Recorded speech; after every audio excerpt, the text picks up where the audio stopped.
আবারও ব্যর্থ বাংলার তিন লর্ড লিটন, শুম্ভু এবং শান্ত। যে পিচে ভারতের ব্যাটসম্যানরা বাংলাদেশি বোলারদের পিটিয়ে তক্তা বানিয়ে দিল, সেই পিচেই 10 রান করতেই দলের 3 জন লর্ড হয়ে গেলেন আউট। দলে এমন অবস্থায় কঠিন সিদ্ধান্ত নিতে যাচ্ছে পাপন। বিশ্বকাপ শুরুর আগে নিজের শক্তি পরীক্ষা করছে ভারত বাংলাদেশ। শেষ প্রস্তুতি ম্যাচে প্রথমে ব্যাটিং করে 182 রান সংগ্রহ করে ভারত। ভারতের ব্যাটিং দেখে মনে হচ্ছিল ব্যাটিং পিচেই খেলা হচ্ছে।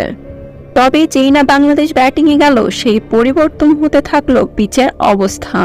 ভারতের বল যেন চোখেই দেখছিল না বাংলাদেশের 3 লর্ড। আজ মাত্র 2টি বল খেলে 0 রানে আউট হয়েছে শম্ভু সরকার।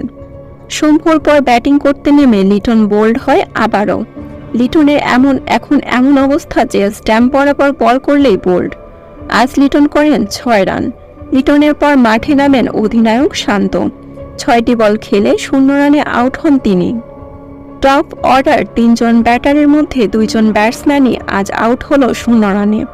বাংলাদেশ যে বিশ্বকাপে কি করবে সেটা আজকের ম্যাচ দেখলে বোঝা যায়।